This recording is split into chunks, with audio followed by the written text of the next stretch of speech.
That after brushing the teeth was stupid. So what's up YouTube? Yeah, a bit of change of like filming today. I'm filming myself doing a vlog. I want to hear what you guys think of the vlogs and if you prefer it or not. But you know, I think it's a good way for me to maybe actually eventually start doing bi-weekly uploads as well, because I can film myself, I can edit that separately, and then I can do videos with my videographer as well. But yeah, really excited to bring you through like another kind of classic day in the life video. But there is a topic I really want to talk about today, and that's going to be the difference I believe there is between natural bodybuilding and assisted bodybuilding, because I think some people don't quite get what that can create and the approaches, and then also like why I feel like that is creating a lot of a big confusion in bodybuilding. A lot of the time I think people are looking at what assisted guys are doing, and then they're like looking at what they're doing, and they're looking at what natural bodybuilders are doing, and sometimes the methods are different, and then there's this whole debate all the time about like old school bodybuilding versus new school, optimal, all that. It's just non-stop conversation on Instagram where people are just arguing about it, just having a go at each other. So I want to talk about that and show you my take on it, and we'll discuss that later on in the video. I think it'll be really cool to touch on that, because I've worked with assisted clients as well, and you know, it's worth talking about. So before that, we'll go through, you know, my day, just a couple of things through the day, and you know, show you my training today. We're training push, and yeah, we are now like 6 months into the off season, so gonna show you what my training is like right now. Obviously you've seen a lot of my training stuff, but we'll just show you what we're doing today on push, and really excited for that. We'll see how training goes at the coach. It's also a beautiful day outside. You can see all Milo's toys out in the garden. It's not very aesthetic out there, but yeah, it's a beautiful day, and yeah, I think summer's finally arrived, which is nice, hopefully. So yeah, it's going to be a good day. Going to do my coaching, all that stuff, all the usual stuff, and we'll get to it. So yeah, sit back and enjoy. Usual starts in the morning is literally just a protein shake. It's funny, like, if you're on prep, and this would be my first meal, I would be hating life. I would literally be starving, and it would suck. But now I'm in the off season, this is all I can have, and I'm just like, if anything, I quite enjoy it. Just having a bit more of an empty stomach for the first few hours.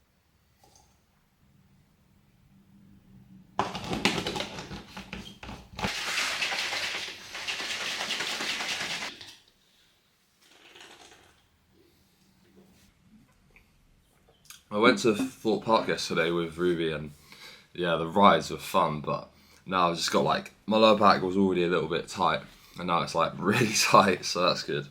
I don't know how, I reckon like if someone like Samson Dowder went there, he would not be able to go on the rides at all, because I was really like quite snug in there. So imagine what a 300-pound bodybuilder would do. Like, I don't know how that would work, but yeah, it was really, really good fun. Nice to kind of have a change of sort of routine, because usually it's just work, gym, not much going on outside of that. So it was so much fun, and yeah, I definitely think I'll do something like that again. But yeah, if you've got lower back DOMs, I wouldn't advise going until that's cleared. For fuck's sake.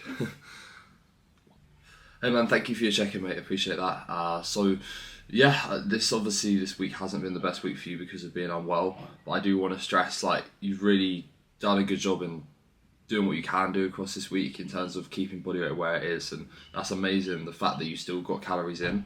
So just about to have a pre-workout meal, but I want to show you a little trick. It's not like some crazy thing, but if you add this to your chicken and rice with some mild salsa from like Dorito salsa, if you add just a little bit of this on top of the chicken rice, it absolutely slaps.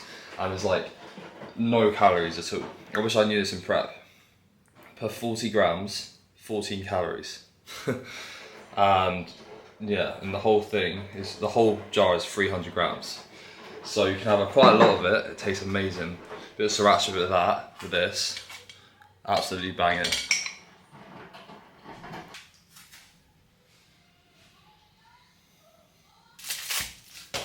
You suck.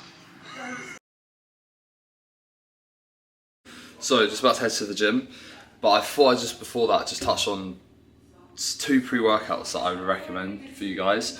One is really intense and then the other a little less so, but it really depends what you want. But I'll just show you like the 2 pre-workouts that I have right now, depending on like what type of session I'm feeling. So the first one here is Karma. This is by Clout. Now this is like a nootropic based pre, but it does have 275 milligrams of caffeine. So it's still quite a bit of caffeine, but it's a lot. It's nowhere near as intense as some other pre-workouts. And it gives you what you need in terms of focus. So if you're someone that might struggle with, well, basically, if you just want to be able to, if you're peak off season and you're like me and you want to be able to breathe when you train, get this, because this is a good amount of energy, but it's not gonna get the heart rate up like crazy that you're gonna be just like blowing out of gas, like you're just mid-set, you're just like, sometimes I'll take like a really intense pre and I'll come out of that set just absolutely ruined right now, whereas in prep when I'm dieting, that would never happen. So if you're dieting or you're leaner or you're just very cardiovascularly fit, I'd recommend this. This is hands down the craziest pre-workout I've ever had. Farmer grade pre, it's absolutely ridiculous. Like, it will blow your socks off, but it's so good if that's what you want. So if you want like a more of an intense pre-workout, farm grade. If you want like something that's good enough and very good pre, but more focused and not gonna like make you go too crazy, get this. If you're like more, you know, peak off season and you need that more like you need better breathing control, things like that. You can go to Elite Sups, use my code PAL10 as always, and yeah, get that discount and yeah, get a pre-workout, because I definitely think pre-workout is something I'll always take. It just allows me to train hard, and the intensity you give in the gym is so important, so I would definitely recommend it. But for today's push, we're going to use this, the Karma Pre.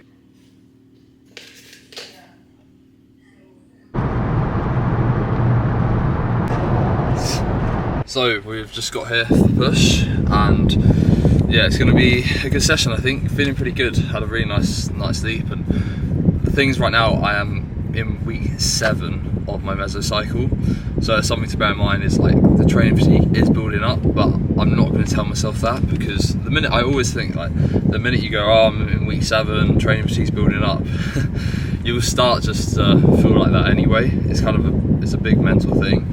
So yeah, I'm just going to make sure to just go in there and be in a great mental space to have a very productive session.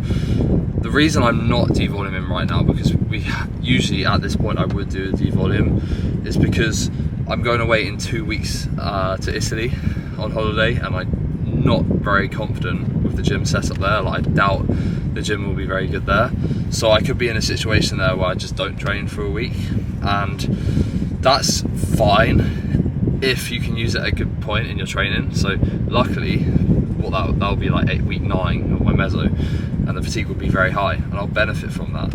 So if I can just keep going now into that week away, take a week off, I think it will do me really good. Just freshen off loads and then get back to it straight away. If there is a gym there, I'll just do maybe a couple devolume sessions across that week, but mostly I'll be resting. So it's important now I just keep going. So I actually, legs wasn't the best 2 sleeps ago, because my lower back recovery wasn't the best after going to Ultraflex and driving in the car for ages. So I kind of devolumed that session in the end. I just thought I may as well. So that has helped a bit. So I'll see warming up today how things are. If I need to devolume today, that's fine, because what I'll do is I'll just devolume today, and then the rest of the next 2 weeks will be full volume sessions, just to allow me to drop off a little bit of fatigue, just so I can make sure the next sessions across the next 2 weeks are somewhat productive, because I don't want to be in a position where fatigue is so high I can't even train. So yeah, anyway, gonna get in there, train hard and see what we can do.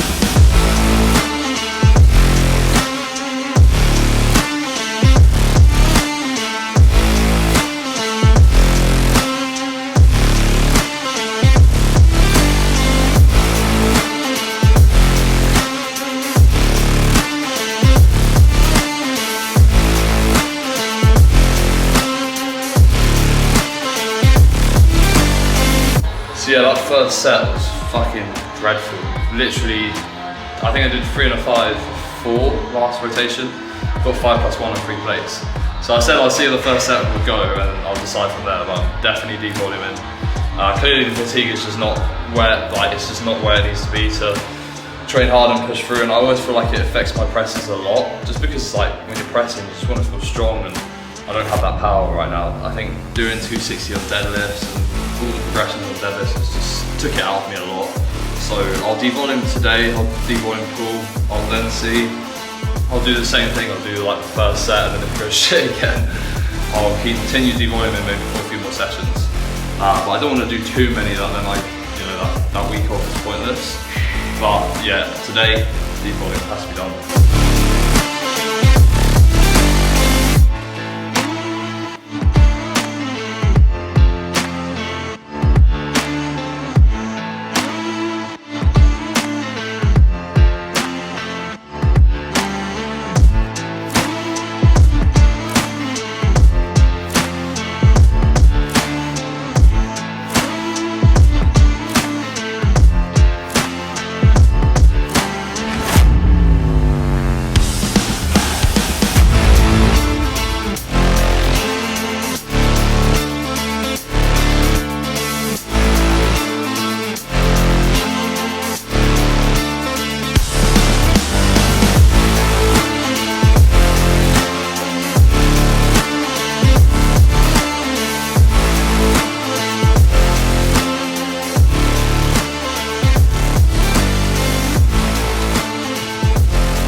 So yeah, that was a pretty average session to be honest, but it just shows you guys like these sessions are going to happen, especially when you're in a really long growing phase. You're not always going to see progressions, and to be honest, I know why it is. It's like every time I get to the 7th week in my mesocycle, the fatigue's just there, and even when I feel good, like I had over 8 hours sleep last night, I felt really fresh. It just, the progressions, the training was not there, the warm-ups fell off, the confidence going into that top set wasn't there. And to be honest, I think it's just the product of what I've been doing with my training right now. I've been chasing some very big deadlift progressions. I've seen my deadlift move extremely quickly since the start of this growing phase. You know, it's gone from 215, or like not even that, like I did 180 for 7, I think the first deadlift set I did, and now I'm doing 250 for 3. So yeah, that is a lot of fatigue is going to come from those progressions on a movement which is so taxing. And I did 260 the other day, and it's definitely buried me. I think I should have been realistic. I should have gone after that, devolume a few sessions. It probably would have been the wise move, because since I've done that, the training's been pretty shit, I'll be honest. But what I'll do is just devolume tomorrow, maybe devolume legs as well, and then go back into full volume training until I go away on holiday for a week, and that will just probably keep me running enough until the 29th, so not long at all. So I don't think I need like loads of devolume sessions, but I won't stop the devolume until I know the warm-ups feel good and I know the top set is going to move nicely. So if I need to take another 4 or 5 devolumes to get back into a place where I can train well, then I will, because there's no point ultimately if I'm going to train and it's not going to be a productive session. Like today I did that top set and it was just unproductive. What's that giving me? It's nothing. All it's doing is just adding more fatigue. So you need to be realistic and you need to understand. And I think the longer I go through my this growing phase now, the more apparent it becomes. Like every 6 weeks I need a devolume, and I need to just stick to that, because otherwise it leads me to going into sessions like this and just trying to not be realistic and just go and send a set, and all it's done is just push me back even further. So yeah, over time I think you'll really get to understand that. But anyway, I'm gonna get back, eat post-workout, and then we'll discuss my take on like the differences between assisted and natural bodybuilding, and why I think it's a really important topic to cover. So yeah, let's get back. So got my post-workout, which is 150 grams of cereal, 50 grams of whey, and then a bagel jam. I actually have the whey separately from the cereal. Cereal does taste, let's just be honest here, it tastes so much better when you actually add milk. I don't have normal milk, I have almond milk, and then I have the whey separately. I think it's so much better. It actually tastes like properly how cereal should taste, right, instead of adding whey to it. So I have it separately. And then also I had 100 grams of banana, but I had that before I started filming. So yeah, pretty big post-workout here, massive. But yeah, I'm gonna enjoy this. Then I've got a consultation call to get to, which is really exciting. And yeah, then we'll be discussing that topic. So yeah, time to eat. Right, let's do this then. Let's talk about a topic that I feel really strongly about. It's, you know, something that actually I feel is quite misunderstood in bodybuilding, and I think it creates a lot of confusion. And I feel like if people got this, there would be so much less of an in terms of this argument going back and forth on Instagram in the fitness industry, where they're just attacking one another, saying you should do this, you shouldn't do this, you should do that. The whole old school versus optimal debate. So the reason why I think there's all this confusion is the issue with when you have an assisted athlete, and especially if that assisted athlete has very good genetics. So the thing is, I'm a strong believer in this. So the difference between assisted versus being natural. I believe that when you are natural, unless you are part of the genetic elite, you will be forced to do things perfectly. You have to do things absolutely spot on, because building muscle is so much more difficult than when you're assisted. That's just a fact. Especially if you were to take a classic physique competitor, or just let's say someone around my size, getting there with assistance is way easier. That's not to say it's easy, because I don't want to discredit people that are assisted with good physiques, because it's not. But you can put drugs in, and then the more drugs you take, the more you will grow, pretty much, right? Especially if you've got good genetics and you've got a good way of responding to androgens and things like that, you will grow a lot. So I think a reason that this whole debate is present on Instagram about optimal versus old school, and should you just stick to the basics, should you just do free weights, is because people look at someone like Ronnie Coleman, for example, who's absolutely massive. Now, he just did free weights. He's, number one, got a great genetic predisposition to build muscle and create that stimulus, so he can grow doing anything in the gym. He's also on loads of assistance, so he's going to grow very, very easily. But when you're natural, you're forced to think, okay, what do I need to do? What do I need to do to perfect my training, to get the most out of my training, and to grow as much as possible? So this is why I think the best coaches are the ones that get what you need to do, and then they just take assistance and they put it on top. It says it in the word, it's assistance, right? It should be assisting what you're already doing. But a lot of the people now aren't perfecting the training and stuff. They're putting assistance on top, and they're actually not doing things as perfect as they could. So the whole debate between old school versus new school is sort of driven by the fact that there's a lot of people out there that grow very easily in the fitness industry. So if you see someone doing a barbell row or a barbell curl, and that's not to say you shouldn't do that at all. I think I do barbell rows, but if you see someone just doing all these free weights and they're growing loads, people go, oh, that's all you need to do. I see Ronnie Coleman, he did it. That's the worst argument you could ever make. So I have worked with clients in the past that have been assisted. Cameron Flex, he's absolutely massive. I prepped him towards his show, and we actually did a very successful push-up phase with him, and he grew loads. Now, I have worked with him, and I've understood that the actual way we map out his progress in terms of the push-up phase, the diet phase when you do it, needs to be similar to how you would approach it when you're natural. People like Jordan Peters, people like John Jewett completely get this.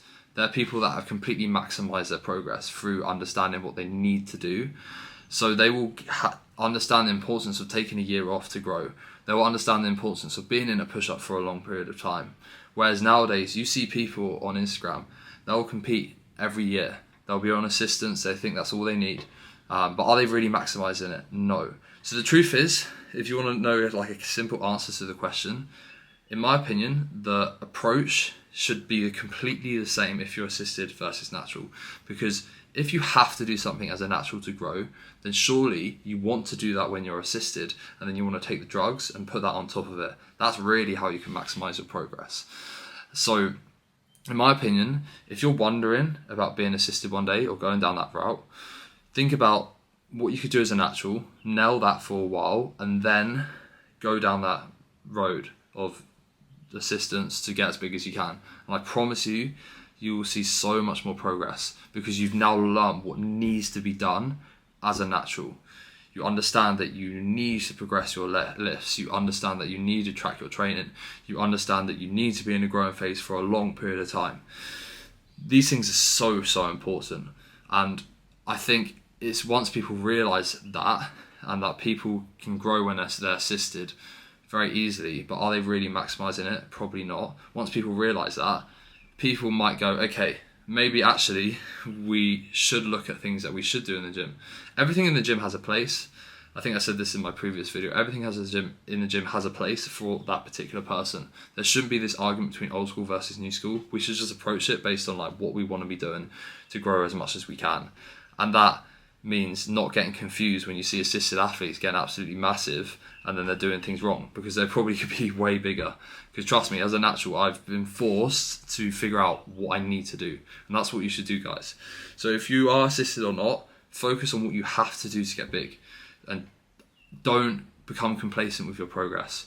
Figure out what you need to do and then go from there. The other thing as well is like, in terms of preps, that's the one thing, like you can lose a little quicker, you can have a shorter prep when you're assisted because you have tools that can prevent losing muscle, right? Like tren, things like that prevent the loss of muscle. However, still, it is still in that scenario, right? If say you want to absolutely make things perfect, wouldn't it be better to still go at a similar pace that you went when you're natural? Potentially. Okay, yeah, arguably that's more time spent dieting, you could have spent more time growing, but it all evens out. And if you really want to maximize muscle retention and performance, you know, again, it's a similar process. And John Jewett gets that, and that's why I really admire his stuff, because he talks about these things like you're natural. You get all the things are the same. It's literally just being natural and then drugs, and that's why you see like WMBF Kai Green, world's champion. He was natural and was a world champion first. Sean Clarida, WMBF worlds. Some of the best bodybuilders in the world started off natural, and they knew what to do. And it's then when they put the drugs in that, wow, they're going to see loads of progress, right? So, yeah, I think a lot of people now, when they're assisted, they think things have to be different. But the reality is, it's the same. It is the same. It's just natural with drugs. So yeah, it's a bit of a rant from me. I didn't really plan this either because I knew I was just going to go on a rant, but it's something that I really strongly believe in. And I feel like I said, if people got it, there wouldn't be this confusion. So, yeah, thank you for watching, guys. If you want to chat about, if you have any questions and you want to chat about this topic, or if you want to learn more about training and stuff, just drop me a message. I would be happy to help. And yeah, equally, if you want to inquire with coaching, the link will be in the description. But yeah, appreciate all the support. Hopefully you enjoyed the video. And yeah, I will see you in the next video. See you soon.